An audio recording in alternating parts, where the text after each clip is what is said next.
கடந்த ஆண்டு இந்திய பொருட்களின் மீதான இறக்குமதி வரிய 50% நிர்ணயிச்சிருந்தாரு அமெரிக்க அதிபர் ட்ரம்ப். முதல்ல 25% டாரிஃப் அனௌன்ஸ் பண்ண ட்ரம்ப் இந்தியா ரஷ்யாட்ட இருந்து அதிக அளவுல கச்சா எண்ணெயை இறக்குமதி செய்யறாங்க, அந்த பணத்தை வச்சுதான் ரஷ்யா உக்ரைன் மேல போர் தொடுக்குது அப்படின்னு சொல்லி கூடுதலா 25% வரிய அனௌன்ஸ் பண்ணியிருந்தாரு.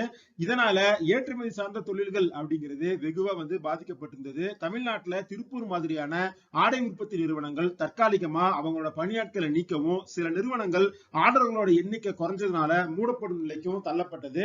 இந்த 25% கூடுதல் வரி விதிப்புக்கு அப்புறம் ரஷ்யால இருந்து இறக்குமதி செய்யப்படுற கச்சா எண்ணெயின் அளவு அப்படிங்கிறது வெகுவா குறைஞ்சிருக்கு. கடந்த ஆண்டு ஏப்ரல்ல $7,734 மில்லியன் அளவிலான இறக்குமதிய இந்திய நிறுவனங்கள் ரஷ்யால இருந்து செஞ்சிருந்தாங்க.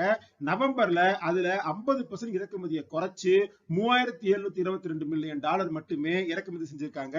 குறிப்பா பெரிய ஆயில் ரிஃபைனரி நிறுவனமான ரிலையன்ஸ் ரஷ்ய எண்ணெயை இனிமே நாங்க இறக்குமதி செய்ய போறதில்ல அப்படிங்கிற மாதிரி 2 மாசத்துக்கு முன்னாடி அனௌன்ஸ் பண்ணியிருந்தாங்க.